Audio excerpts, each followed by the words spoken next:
Hi guys, this is your Venkat, professional fitness expert and lifestyle coach, and this is your favorite fitness channel, Venkat Fitness.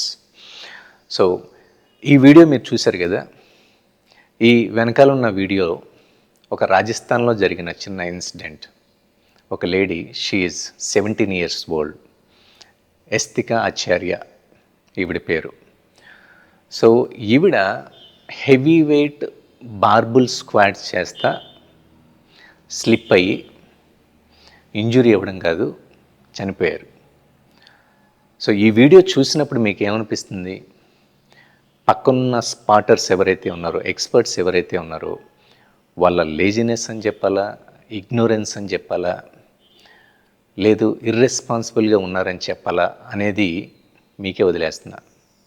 కానీ ఇక్కడ ఆ video చూసినప్పుడు దీనిలో నాకు కొన్ని mistakes అనేది కనపడినాయి. ఆ మిస్టేక్స్ నేను నోటీస్ చేసే ఒక 2 to 3 మిస్టేక్స్. ఆ మిస్టేక్స్ ఏంటనేది నేను మీకు చెప్తా.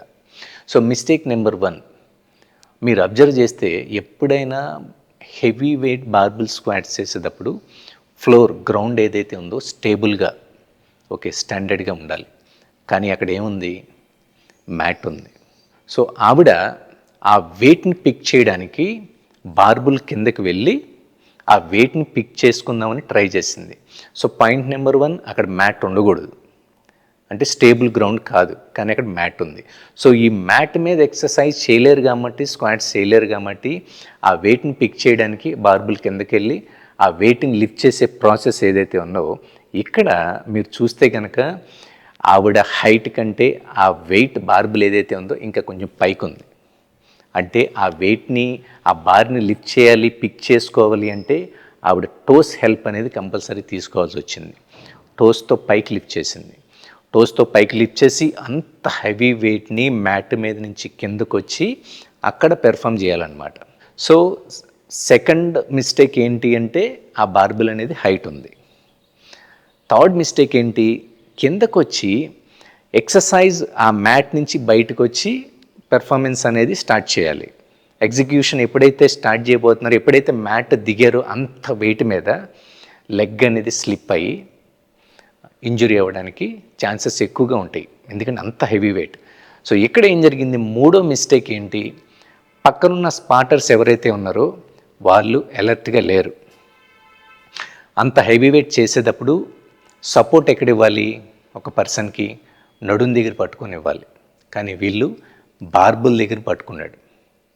ఆ బార్బుల్ని అది కూడా చాలా క్యాజువల్గా పట్టుకున్నాడు. సో దీనివల్ల ప్రాపర్గా స్పాటర్స్ అలర్ట్గా ఉండి సపోర్ట్ కరెక్ట్గా ఉంటే కనుక ఈవిడ చనిపోయి ఉండేవాళ్ళు కాదని నేను అనుకుంటున్నా. పోనీ సో ఎవరు చేసిన స్క్వాట్ ర్యాక్ పైన సేఫ్టీ బార్స్ పెట్టుకుంటారు. ఒక రేంజ్కి వచ్చిన తర్వాత సేఫ్టీ బార్స్ అనేది కంపల్సరీ ఉంటాయి. ఇన్ కేస్ వాళ్ళు లిఫ్ట్ చేయలేని పొజిషన్లో లాస్ట్ ఫ్యూ రిపిటేషన్స్, సో ఎలా అయినా సరే హిట్ చేయాలని అనుకుంటారు. 1 or 2 రిపిటేషన్స్ అవ్వకముందే ఒక్కొక్కసారి మసిల్ ఫెయిల్ అయిపోవచ్చు. ఆ పొజిషన్లో ఎవరు లేకపోతే ఇమీడియట్గా దాని వెయిట్ని డ్రాప్ చేస్తాం. కానీ అక్కడ చూస్తే కనుక ఆ సేఫ్టీ బార్స్ అనేది లేవు. సేఫ్టీ బార్స్ ఉండుంటే ఆవిడ బతికేదేమో. సో ఈ వీడియో చూసినప్పుడు ఏమనిపించిందంటే, ఎక్స్పర్ట్స్ ఎవరైతే ఉన్నారో వాళ్ళు ఎంత అలర్ట్గా, ఎంత కాన్సన్ట్రేటెడ్గా ఉండాలి అంత వెయిట్ చేసేటప్పుడు. ఎందుకంటే ఒక పర్సన్, ఒక ఇండివిజువల్ ఒక ట్రైనర్కి వాళ్ళ బాడీని అప్పచెప్పినప్పుడు ఎంత రెస్పాన్సిబుల్గా ఉండాలి అనేది అనిపించింది. అలాగే ఒక క్లయింట్ కూడా ఎక్సర్సైజ్ చేసేటప్పుడు వాళ్ళ హెల్త్ కండిషన్ని ఒకసారి దృష్టిలో పెట్టుకుని ఎక్సర్సైజ్ మాత్రం చేయాలి. ఈవెన్ కొంతమందికి ఫ్లూస్ కానీ, ఇన్ఫెక్షన్స్ కానీ, లేకపోతే ఇన్ఫ్లమేషన్ క్రియేట్ అవుద్ది. లైట్గా ఒక 2 days ఫీవర్ వచ్చి ఉంటుంది. థర్డ్ డే వచ్చి జిమ్లోకి వచ్చి విపరీతంగా ఎక్సర్సైజ్ చేసేస్తారు. ట్రైనర్ అడిగితే చెప్పరు ఇవన్నీ. రాత్రి పడుకోరు, పొద్దున్నే జిమ్కి వచ్చి ఎక్సర్సైజ్ చేయడానికి రెడీ అయిపోతారు. చెప్పరు, నిద్రపోయింది. ఒకవేళ చెప్తే ఈరోజు క్లాస్ లేదు, రేపు చేద్దామని అంటారేమోనని భయం. కాబట్టి కానీ ప్రతి ఈచ్ అండ్ ఎవ్రీథింగ్, ఒకరోజు జిమ్కి రాకపోతే ఏమైంది, ఈచ్ అండ్ ఎవ్రీథింగ్ మీరు ట్రైనర్కి, డాక్టర్కి చెప్పాల్సిందే. ఎందుకంటే ఇప్పుడు ఫర్ ఎగ్జాంపుల్ ఒక డాక్టర్ ఉన్నాడు, డాక్టర్ లేజీగా ఉన్నాడు అనుకోండి, ఆపరేషన్ థియేటర్లోకి లేజీగా వెళ్ళి ఆపరేషన్ చేస్తే సక్సెస్ రేట్ ఎంత ఉంటుంది? 50-50 ఛాన్సెస్. పేషెంట్కి డేంజరస్సా కాదా? అలాగే ట్రైనర్ కూడా హెవీ వెయిట్స్తో squats, bench press, deadlift చేయమని చెప్పి కొంతమందిని చూస్తూ ఉంటారు, ఫోన్ చూసుకుంటూ ఉంటారు. ఫోన్స్ రీల్స్, లేకపోతే చిట్ చాట్ ఎవరికో మెసేజ్లు పెడతా ఉంటాడు. కరో, దో మోర్, తీన్ మోర్ అంటూ ఉంటాడు. సో ఇంకొంతమంది అయితే ఏం లేదు, ఓన్లీ లెక్కల మాస్టర్ లాగా 1 2 3 4 5 నోటికి ఎన్ని వస్తే 20 వస్తే 20, 30 వస్తే 30 లెక్క పెట్టేస్తూ ఉంటాడు.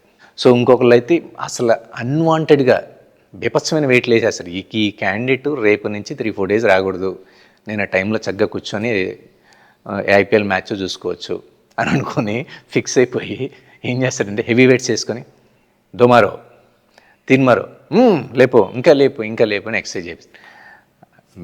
బాడీ నీది కానప్పుడు నువ్వు ఏదైనా చేయించవచ్చు, కానీ end of the day result అనేది గ్రాడ్యువల్గానే వస్తుంది. కానీ ఓవర్ నైట్లో ఇలా హుస్సేన్ బోల్ట్ లాగా నువ్వు పరిగెత్తడం, ఆర్నాల్డ్ ష్వార్జ్నెగర్ లాగా బాడీని బిల్డ్ చేయడం జరగదు కదా.